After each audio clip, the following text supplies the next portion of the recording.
Cheaha Challenge 2023 at the start line. Looks like a big group today. It's game time. Have a great ride. Have a safe ride. In 3, 2, 1. Here we go. We are off and running again. 55 to 70 plus. What a beautiful day to kick off an amazing ride. Weather was perfect. Lots of participants this year. I think he said like over 900 participants. I didn't get any footage going over White's Gap because the group was cruising along really fast, and I was actually able to concentrate and keep up with that front group all the way up to Hellfin Mountain, which we're seeing here. And that's when things started, getting real. We were going up that first long hill. Everybody's kind of getting into a groove.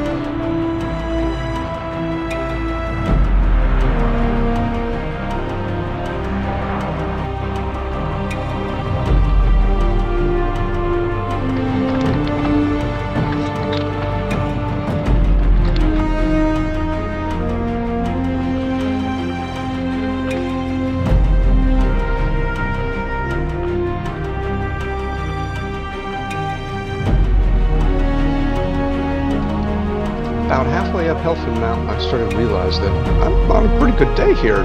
Legs are feeling great. I'm passing other participants. I was able to stay with the front group for, all the way up to the start of this mountain.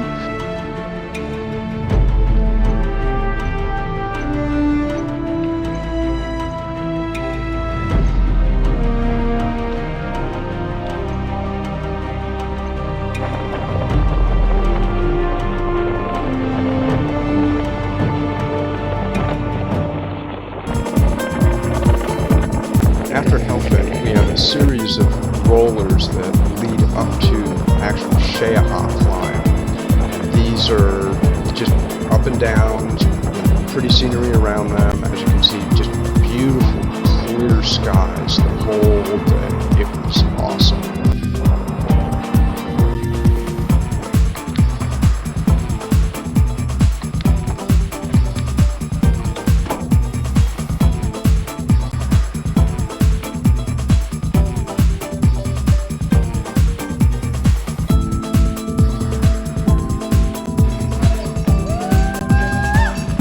Block is one of the rollers that isn't all that long, maybe a little over a K, but it's over 10%. So it's a little bit of a sting in the legs as you're going over it. The good news is that you've got a really nice descent on the backside that's also a little over 10% for under a K.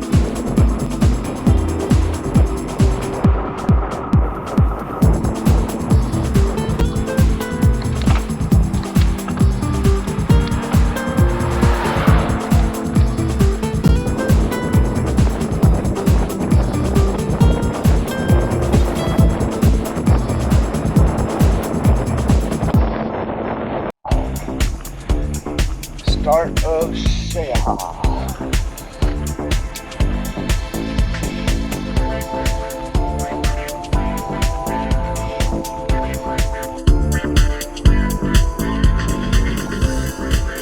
They call Cheaha 3-mile climb, but it's not really 3 miles. When you're including the state park and going up to the actual top of the mountain, it's about 6.6K. So that's about 4 miles. And if you're expecting only 3 miles worth of work, you're in for trouble because it's a lot longer than that. But it's a beautiful climb and a lot of fun.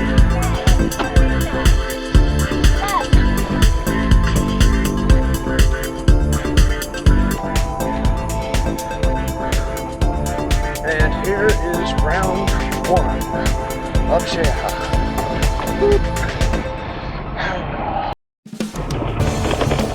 Now for the trip down the hill.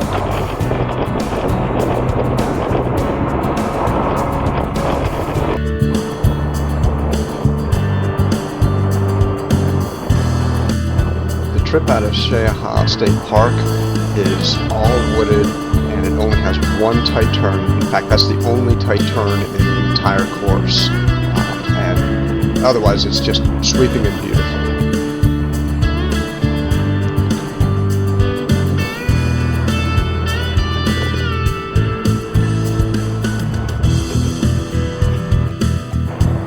outside of the park, the descent is open and sweeping and still tree covered and absolutely beautiful, with multiple opportunities to look out off of the mountain down onto northern Alabama, and it's just gorgeous.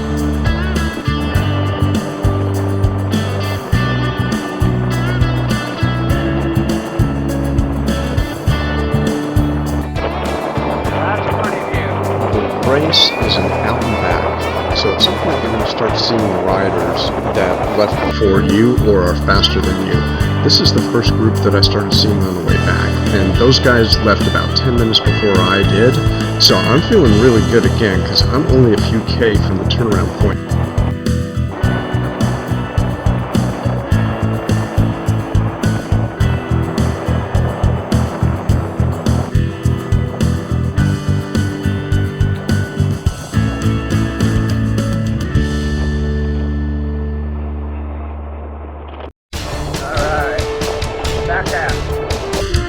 The turnaround point is at the top of a smaller hill, about 6K from the start of actual Cheaha. So we did have some nice downhill before having to go back up that big climb again.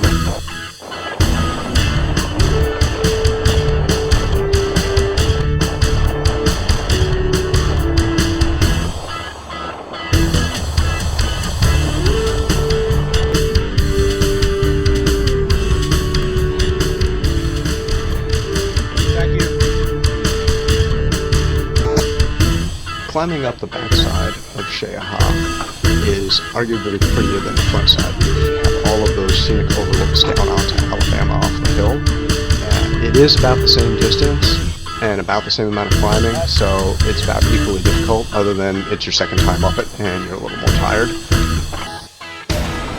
Alright, last bit up there.